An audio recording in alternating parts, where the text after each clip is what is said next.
Salut les cyclominettes et bienvenue pour cette nouvelle vidéo sur les différents signes de fertilité et comment les observer dans notre corps.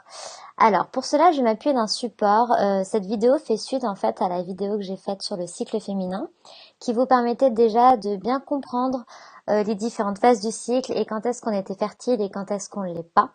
Et là du coup vous allez pouvoir vraiment comprendre un petit peu, mieux savoir quoi observer, comment s'observer, qu'est-ce qu'on est censé voir quand on s'observe et tout ça. Donc tout d'abord, ce qu'il faut savoir, c'est que la fiabilité de la méthode s'appuie sur différents points. On sait que la méthode, lorsqu'elle est bien pratiquée, a une fiabilité qui se rapproche de celle de la pilule d'après l'indice de Pearl. Donc l'indice de Pearl, c'est l'outil de mesure de la fiabilité des méthodes contraceptives. Je pourrais vous mettre les études et les liens après sous la vidéo si ça vous intéresse. Mais pour bien pratiquer dans les bonnes conditions, qu'est-ce qu'il faut faire? Il faut déjà avoir un bon apprentissage, bien comprendre la méthode. C'est sûr que, contrairement à d'autres méthodes un peu plus passives, c'est-à-dire par exemple la pilule, on peut la prendre sans comprendre comment fonctionne la pilule, on saura quand même, la fiabilité n'en sera pas impactée parce que de toute manière, on est passif, on a juste à prendre notre pilule pour que ça fonctionne. Là, ça demande quand même une période où on va devoir un peu plus comprendre le cycle féminin et surtout bien s'observer, donc ça demande une période d'apprentissage. Après cet apprentissage, une fois qu'on a passé cette période, il est permanent et valable à vie, du moins jusqu'à la ménopause, donc ça vaut le coup de s'y mettre si on est vraiment intéressé, et sachant que c'est accessible à toutes les femmes. Ensuite, il faut respecter une période débutante d'observation, c'est-à-dire que on sait que les premiers mois, les premiers cycles d'observation, on tâtonne un peu le terrain parce que forcément, c'est la première fois qu'on s'observe, qu'on rentre en contact avec notre corps de cette manière-là, c'est-à-dire qu'on observe notre glaire, qu'on interprète notre température. Et forcément, comme c'est la toute première fois au début, on n'est pas trop sûr de ce qu'on observe, c'est un peu compliqué, on hésite et tout ça. Et après cycle, on a pu comparer, on commence à être de plus en plus sûr de nous-mêmes, et puis surtout on affine notre ressenti, et c'est là qu'on gagne en fiabilité. Donc il y a une période de 6 mois à respecter, pendant laquelle on considère qu'il faut se protéger constamment, ou si on a un stérilet en cuivre par exemple, on est juste en totale observation, qui permet déjà d'appréhender notre corps et vraiment d'être habitué et d'être sûr de ce qu'on observe. Ensuite, pourquoi cette méthode aujourd'hui? Pourquoi, grâce à l'observation de notre cycle, on peut déterminer avec fiabilité quand est-ce que ça commence et quand est-ce que se termine une fenêtre fertile? Il y a des connaissances en physiologie en fait qui permettent vraiment de confirmer nos connaissances. Déjà, on a compris maintenant que la femme ovulait qu'une seule fois dans son cycle. Je m'explique. La femme prépare pendant toute la phase œstrogénique son ovulation, elle ovule, et après l'ovulation, plus aucune ovulation n'est possible parce qu'on va sécréter la progestérone qui empêche toute ovulation. Donc le mythe de l'ovulation spontanée n'est pas possible parce qu'on ne peut pas ovuler à tout moment et à n'importe quel moment. Alors effectivement, on peut avoir 2 ovulations, mais dans les mêmes 24 heures, c'est-à-dire à la suite du fameux pic de LH. Si vous pouvez regarder la vidéo de nouveau sur le cycle féminin si vous vous rappelez plus trop ce que c'est. Mais une fois que le pic est lancé dans les 24 heures, on peut avoir 2 ovulations des 2 côtés, c'est-à-dire des 2 ovaires. C'est ce qui induit les faux jumeaux. Mais à la suite de ça, par contre, on peut pas ovuler une fois, par exemple, au 12e jour et une fois au 16e jour. Ça n'existe pas. Une fois qu'on a changé de phase, on a mis l'ovulation a eu lieu et c'est terminé. Donc, on ne peut tomber enceinte qu'une petite partie du cycle, c'est-à-dire que la partie qui environne l'ovulation. Avant l'ovulation, nous sommes fertiles parce que les spermatozoïdes peuvent survivre en nous. Et après l'ovulation, une fois que l'ovulation s'est détériorée et est mort, on est totalement infertile. Donc c'est nous, ce qui nous intéresse, c'est de déterminer avec fiabilité quand est-ce que ça commence, cette période fertile, et quand est-ce qu'elle se termine, cette période fertile. On ne peut pas savoir à l'avance quand est-ce que l'ovulation va avoir lieu. Par contre, on peut savoir une fois qu'elle a eu lieu qu'elle est passée. Donc l'enjeu de la méthode, ça va être de déterminer en nous les signes de fertilité qui vont nous montrer que notre corps est en train de préparer l'ovulation et que potentiellement elle peut avoir lieu dans les prochains jours. Et en général, c'est plutôt une observation qu'on peut voir par exemple 6 jours avant l'ovulation, on commence à sécréter de la glaire cervicale et tout ça, on peut vraiment bien le mettre en évidence et savoir qu'à partir de là, on est à risque de tomber enceinte. Et après, une fois que l'ovulation est passée, le corps va vraiment donner des signes très évidents qui vont nous permettre de vraiment savoir que notre ovulation est passée. Ensuite, une fois que l'ovule est relâché dans les trompes, il ne survit que 12 à 24 heures. 24 heures, c'est vraiment une grande marge. En fait, c'est entre 12 et 18 heures. Et il se détériore au sein même des trompes. C'est-à-dire qu'une fois que l'ovule est relâché, il va pas survivre pendant 15 jours dans les trompes. C'est vraiment un phénomène qui est éphémère. Il a 12 à 18 heures pour être fécondé. Une fois cette période passée, s'il n'a pas été fécondé, il se détériore et c'est totalement fini jusqu'au prochain cycle. Donc la fenêtre de fertilité est délimitée par la sécrétion de la glaire cervicale. La glaire cervicale, c'est la sécrétion qui a lieu au niveau du col de l'utérus. Et c'est ce qui donne le pouvoir fécondant aux spermatozoïdes. C'est autour de cette glaire cervicale qu'une fécondation peut avoir lieu. Donc nous, c'est pour ça que ça a un rôle très très important. C'est en observant vraiment la qualité de cette glaire cervicale qu'on va pouvoir reconnaître que l'on est fertile ou pas. Et ensuite, après l'ovulation, la température va augmenter. Et donc, c'est ce changement de température de manière significative qui va nous permettre de déterminer que l'ovulation a eu lieu. Donc, ce qu'il faut savoir, c'est que la glaire cervicale va être hyper importante pour déterminer quand commence notre période fertile. Et la température corrélée à la glaire cervicale va être importante pour être sûr que l'ovulation est passée et déterminer quand est-ce que se ferme la période fertile. Donc là, je vous donne plein d'explications, mais on va voir ça un petit peu plus dans les détails. Donc les signes de fertilité qui nous intéressent, ça va être donc d'observer la glaire cervicale. Je vais vous dire comment on l'observe. On va aussi se fier au ressenti au niveau de la vulve, si on se sent sèche, si on se sent humide. La température basale ou la température au réveil, c'est la température du corps qu'on va prendre au réveil le matin. Et l'observation éventuellement de la position du col de l'utérus qui, corrélée à la glaire et à la température, va venir valider nos observations. Clairement, les principales informations qui vont nous intéresser en tant que débutantes, ça va être la glaire cervicale et la température. Le ressenti est vachement corrélé à la glaire cervicale et ça va être un indice supplémentaire. Certaines femmes peuvent systématiquement observer la position du col de l'utérus, mais encore une fois, là, ça va dépendre de notre rapport à notre corps et c'est totalement, c'est facultatif. On n'est pas obligé d'observer quotidiennement la position du col de l'utérus. Moi, personnellement, je l'observe pas. Je l'ai observé tout au début parce que j'étais curieuse de savoir comment ça fonctionnait. Et puis maintenant, j'utilise plus du tout la glaire, le ressenti, la température, ça suffit largement. Alors, comment, où, pourquoi, de quelle manière? Voilà, on va pouvoir mettre en évidence différents types de glaire, sec, mouillé, crémeux, laiteux, élastique, filant et tout ça. Et chaque qualité de glaire va être le symbole, va être représentatif d'une dominance d'une certaine hormone. C'est-à-dire que l'œstrogène va avoir un impact sur la glaire qui va la rendre fertile. Et donc une glaire fertile, c'est une glaire qui va avoir tendance à être élastique, filante, transparente. En tout cas, un corps qui se tient et qui va être, on va dire, une trame dans laquelle les spermatozoïdes vont pouvoir se balader. Enfin voilà. Et après la progestérone, la glaire cervicale va changer de rôle. Au lieu de servir de trame pour les spermatozoïdes, de trame de fertilité, la glaire va devenir un bouchon qui va empêcher justement le passage des spermatozoïdes au sein de l'utérus. L'ovulation est passée, on n'a plus du tout besoin de fécondation, donc le corps automatiquement va mettre en œuvre les moyens pour fermer l'accès, et donc on va avoir une glaire qui sera beaucoup plus pâteuse, cassante, grumeleuse, voire inexistante. Donc voilà, différents types d'aspects. Nous, ce qui va nous intéresser, ça va être sa couleur, sa texture, son élasticité, sa quantité. Donc vous, ce que vous allez noter jour après jour, ça va être cet aspect-là. D'accord? Donc comment on récupère la glaire cervicale? Il y a plusieurs manières de récupérer la glaire cervicale. La plus simple, c'est de la récupérer directement quand on va aux toilettes, c'est-à-dire que quand on passe aux toilettes, la glaire va systématiquement s'écouler. Et du coup, c'est un moment qui est vraiment propice pour regarder son aspect. Donc, on peut, avant d'aller aux toilettes, s'essuyer et regarder l'aspect de la glaire de manière très naturelle et simple. Ça permet vraiment de recueillir à tout moment. C'est-à-dire, chaque fois que vous allez aux toilettes, vous essuyez, vous regardez et vous êtes peinard. Il n'y a pas 10 000 trucs à faire.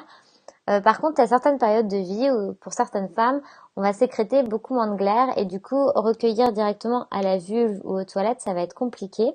Parce que, par exemple, si on a pris des hormones pendant des années, on peut avoir une atteinte des cryptes du col de l'utérus. Les cryptes, ce sont les cellules qui vont sécréter la glaire. Et si ces cryptes sont abîmées, on va sécréter beaucoup moins de glaire. Et dans ces cas-là, on peut directement aller chercher la glaire au niveau du col de l'utérus.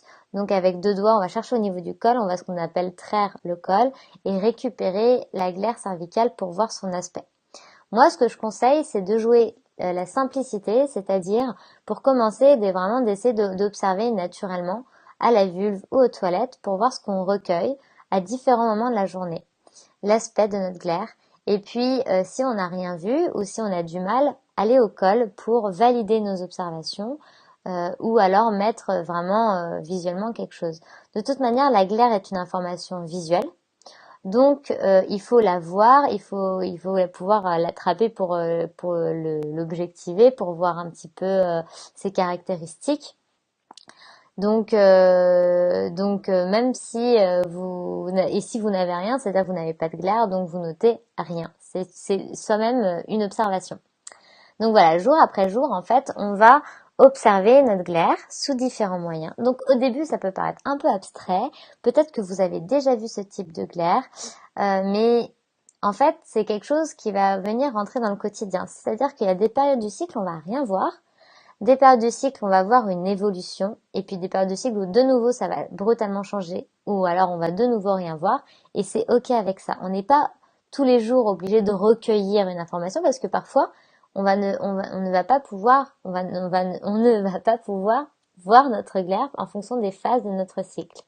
Donc, au tout début, moi, ce que je conseille, par exemple, si vous avez un stérilet en cuivre et que vous êtes en train de vous tâter à commencer la méthode, eh ben, ça ne coûte rien de pratiquer ça, d'essayer de recueillir votre glaire pour voir l'aspect, pour essayer de caractériser chez vous votre glaire et voir chez vous comment évolue votre glaire. Il y a des femmes qui vont systématiquement avoir cette glaire-là qu'on voit dans la deuxième photo, très spilante, un peu comme du blanc d'œuf. Et il y en a qui vont jamais l'observer, qui vont avoir quelque chose de plutôt laiteux. Ça, c'est vraiment dépendant de chacune et c'est à nous, en fait, de voir chez nous comment se manifeste notre glaire.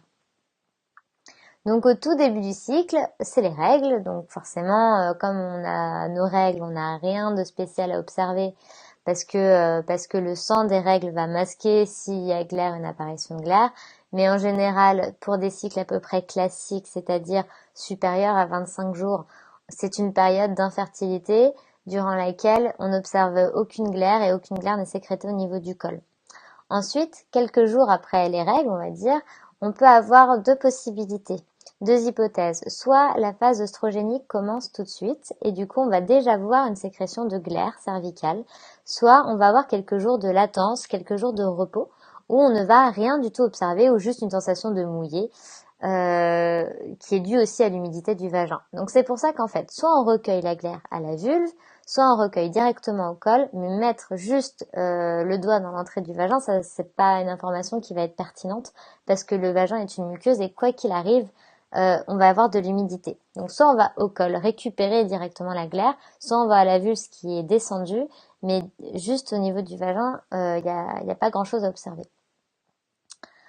Donc la période après les règles et avant la montée en oestrogène, ça dépend des femmes. C'est une période qu'on appelle, qui peut être infertile pour certaines femmes, où on n'a pas de glaire cervicale observée et du coup pas de sensation d'humidité. Ensuite va commencer notre phase œstrogénique, la période fertile qui va commencer. Et là on va commencer à voir un début d'apparition de glaire qui va être associé à un ressenti d'humidité. Donc l'apparition de glaire, elle peut se manifester de différentes manières. Il y a des femmes qui vont voir beaucoup de glaire au début, ou alors quelque chose de laiteux, ou alors quelque chose de très léger, très progressif, et juste elles vont pouvoir recueillir un tout petit peu de glaire qui va être un tout petit peu élastique. Déjà ça, c'est un signe de début de la phase fertile, de début de la phase œstrogénique. Donc on va pouvoir noter exactement ce que l'on observe. Ensuite, jour après jour, la glaire va évoluer jusqu'à atteindre ce qu'on appelle un pic en œstrogène, et c'est là où on va avoir la glaire en théorie avec les caractéristiques les plus fertiles, c'est-à-dire très filant, très élastique et tout ça. Et ça va être associé à d'autres symptômes, par exemple comme la montée de libido, parce que comme on se rapproche vraiment de l'ovulation, le corps va manifester plusieurs symptômes. Donc ça, on va pouvoir corréler vraiment les symptômes qu'on a en général dans notre corps, nos émotions, nos ressentis, la libido, avec justement cette glaire cervicale qui va évoluer jusqu'à un sommet.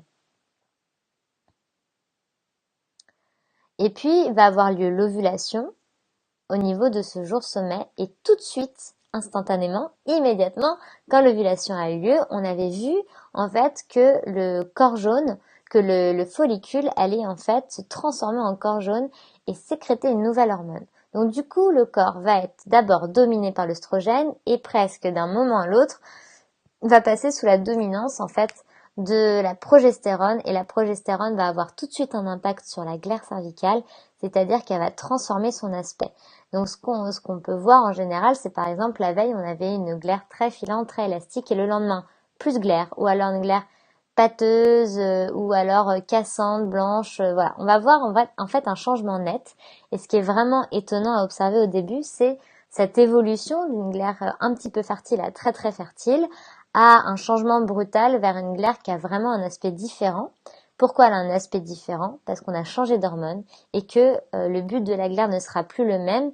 Ça va être plus de favoriser une fécondation, mais plutôt de fermer en fait l'entrée du col de l'utérus, de protéger l'enceinte de l'utérus pour différentes raisons, protéger des bactéries, fermer l'entrée aux spermatozoïdes et tout ça. Donc du coup, on va avoir une glaire qui va plus être pâteuse, cassante, parce qu'elle va former comme un bouchon en fait au niveau du col de l'utérus. Et ça, c'est dès le début de la phase lutéale ou la phase progestérone, et ça va durer 11 à 16 jours. Donc durant cette phase, on peut avoir pendant plusieurs jours cette glaire pâteuse, cassante, ou alors on peut l'avoir que 2 jours, ou alors on peut avoir rien puis une glaire un peu pâteuse. Là, au sein même de cette phase, on peut avoir rien ou différents types de glaires, mais toujours avec des caractéristiques d'infertilité, c'est-à-dire une glaire qui va servir de bouchon au niveau du col, pâteuse, cassante, etc. quoi. Grumeleuse aussi. Et aussi au niveau du vagin et de la vulve, surtout on va avoir une sensation différente, plus la sensation d'humidité et de mouillé, mais une sensation de sécheresse. Donc voilà globalement un schéma par exemple type qu'on pourrait retrouver. Alors évidemment, c'est une généralité. Toutes les femmes n'ont pas cet ordre de glaire cervicale là, mais c'est pour vous donner vraiment une idée du type de glaire le type d'évolution de glaire que l'on peut retrouver chez certaines femmes. C'est-à-dire au tout début, on n'observe rien juste après les règles, puis après on commence à voir un aspect un peu laiteux ou élastique ou un tout petit peu filant. Puis après, ça évolue jusqu'à une glaire très très filante, et après une glaire très pâteuse, et puis de nouveau rien. Évidemment, il y a plein de subtilités. Il y a des femmes qui peuvent avoir de l'aspect laiteux en phase lutéale et tout ça. Ce qui est intéressant, c'est de voir chez chacune, de découvrir notre propre profil de glaire pour pouvoir analyser nos phases et comprendre de nous-mêmes comment évolue notre glaire chez nous.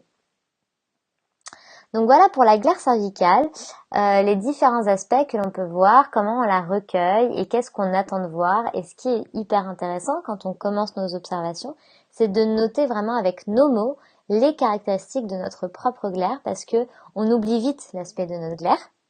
C'est-à-dire qu'on va voir quelque chose et puis 2 jours après on va voir autre chose et on se rappelle plus du tout ce que c'était, ou même d'un cycle à l'autre. Si on met juste un petit symbole, on va pas du tout quand on débute, on va pas du tout se rappeler ce que ça représentait. Donc mettre un maximum de mots sur ce qu'on observe, ça permet vraiment de s'y retrouver cycle après cycle et jour après jour. Ensuite, deuxième signe de fertilité, c'est l'observation de la position du col. Donc, comme je l'ai dit, l'observation de la position du col est facultatif, mais je vais quand même vous expliquer comment évolue le col durant le cycle. Donc, en fait, le col, est dur et fermé avant l'ovulation, mais même avant la période fertile. Et en fait, ce qui va se passer, c'est que tout au long de la phase œstrogénique, on va avoir en fait le col qui va remonter, se ramollir et s'ouvrir. En fait, tout ce qu'on veut savoir, c'est que en phase fertile, le but c'est la fécondation, donc la glaire est très filante pour la survie des spermatozoïdes et tout ça, et le col va remonter et s'ouvrir pour comme ouvrir la porte pour les spermatozoïdes. Donc on va assister, si on observe jour après jour, à un col de l'utérus qui peut au début être perçu comme assez dur. On va dire qu'il est dur comme le cartilage du nez. Et puis après, il va se ramollir comme les lèvres. Donc, il va remonter, s'ouvrir et se ramollir. Et puis après l'ovulation, il va de nouveau redescendre, se fermer et se durcir. Comme la glaire sert de bouchon, le col aussi va aller dans ce sens-là de fermeture de l'enceinte de l'utérus et donc va se durcir et se fermer. Et enfin, le troisième signe de fertilité qui va être intéressant de récupérer et qui va être absolument essentiel dans la méthode symptothermique, thermique comme température, ça va être la température. Donc je l'ai dit à peu près 300 fois, mais je le redis encore, il faut un thermomètre à double décimale. Et en plus, je vous mets sur la photo un thermomètre à une décimale, donc je vous montre même pas le bon exemple. Mais il faut un thermomètre à double décimale pour avoir des mesures qui permettent vraiment d'interpréter les chiffres et d'observer une vraie montée, parce que une décimale c'est pas suffisant. On prend la température au réveil, c'est-à-dire que on se réveille le matin, on prend tout de suite notre température avant de se lever, de prendre le café, d'aller marcher et tout ça, parce que ça va être la température basale, alors que dès qu'on va se lever, le corps va automatiquement commencer à monter en température due à l'activité physique. Donc nous, c'est cette température-là au réveil qui nous intéresse. Donc il faut vraiment voir ça comme un automatisme en fait, hein, comme un réflexe qu'on va prendre et uniquement pendant la période fertile. Donc on voit qu'ici par exemple on commence à prendre la température au 6e jour, c'est ce qui est en général préconisé, et jusqu'à la fermeture de la période fertile. Et ensuite on peut prendre la température par 3 billets, c'est-à-dire buccale, vaginale ou anale. Encore une fois, ça dépend de chacune, ça dépend de votre rapport au corps.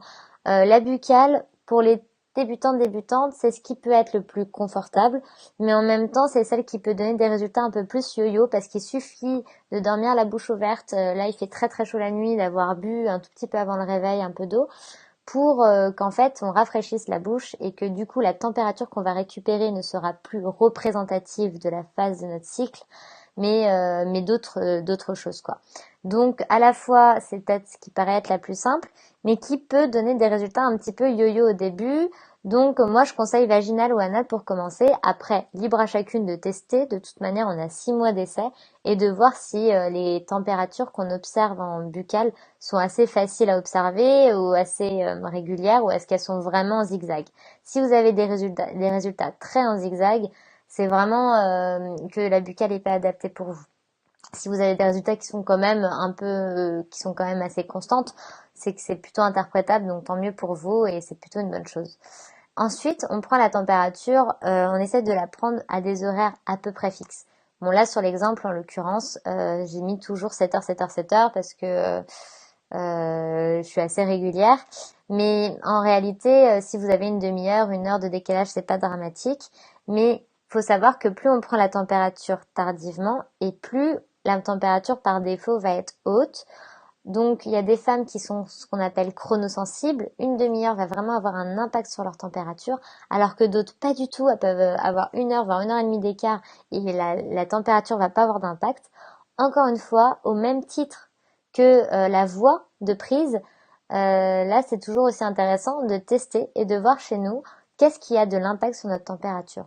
Nous, ce qu'on veut, c'est avoir une courbe qui nous permette de mettre en évidence deux seuils, c'est-à-dire un seuil bas, représentatif de la phase œstrogénique, et un seuil haut, représentatif de la phase progestérone. Sous la phase œstrogénique, l'œstrogène est une hormone hypothermiante, donc on va avoir un seuil plutôt bas. Et à partir du moment de l'ovulation, on va sécréter de la progestérone. La progestérone, elle, au contraire, est hyperthermiante, et c'est à ce moment-là qu'on va noter une augmentation de la température.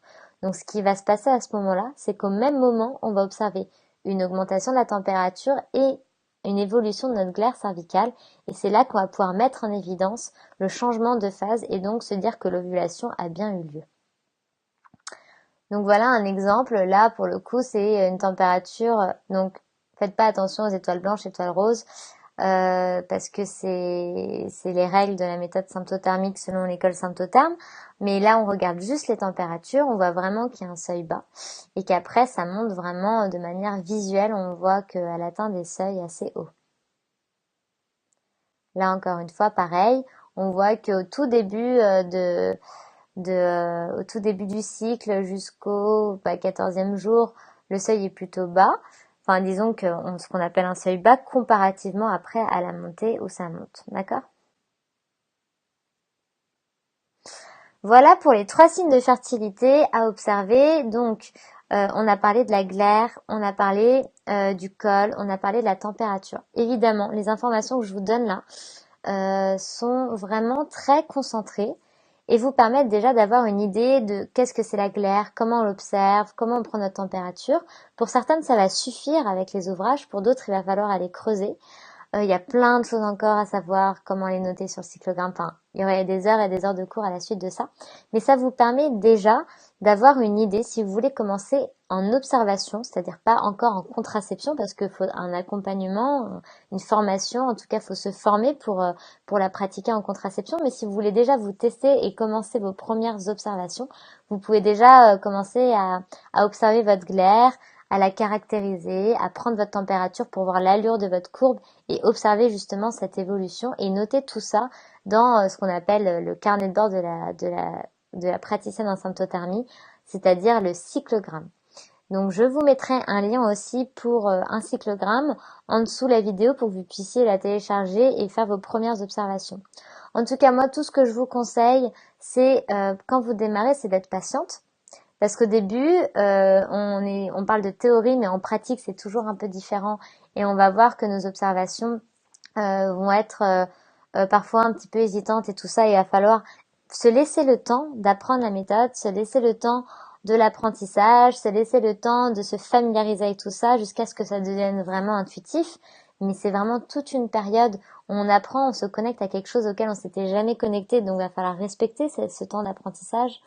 Ensuite, partager sa décision avec son partenaire parce que évidemment, ça va avoir un impact sur la sexualité. Il va y avoir une sexualité différente en période fertile et une sexualité différente en période infertile. Et donc, c'est hyper important d'être en accord dans son couple, du moins de prévenir ce qui se passe, voire d'impliquer son conjoint en lui montrant des vidéos, par exemple, pour qu'il comprenne la méthode et comment ça fonctionne. Quand je dis être curieuse et accueillir son cycle tel quel, c'est que justement, on peut avoir des cycles très parfaits, magnifiques à observer, et d'autres qui n'ont aucun sens, parce qu'il suffit d'avoir un trouble émotionnel, un gros changement dans notre vie, ou j'en sais rien, pour avoir des cycles un peu plus bizarres. Et du coup, il va falloir savoir accueillir jour après jour et cycle après cycle ce que notre corps va nous donner comme observation, sans faire de projection à vouloir absolument voir par exemple une glaire très fertile alors qu'on la voit pas, et savoir accueillir parce qu'on va se rendre compte en s'observant qu'il y a plein de choses qui viennent impacter nos observations et du coup que chaque cycle est vraiment unique et différent. Et partager son expérience, c'est-à-dire de rentrer en lien avec d'autres femmes qui pratiquent la méthode, des conseillères. Par exemple, il existe un tas de groupes Facebook qui sur la symptothermie qui vont vous permettre vraiment de mettre vos observations, de partager vos anecdotes, vos expériences et de créer une espèce de communauté autour de vous pour vous accompagner dans cette démarche. Voilà, j'espère que cette petite... Alors, attendez, je repars sur... Hop. Est-ce que ça marche? Voilà. J'espère que ces petites explications sur les différents signes... Oh, je vais y arriver. Sur les différents signes de fertilité vous auront permis d'y voir un petit peu plus clair. Si vous avez des questions, n'hésitez pas à les poster sous la vidéo et je vous dis à très bientôt pour une prochaine vidéo.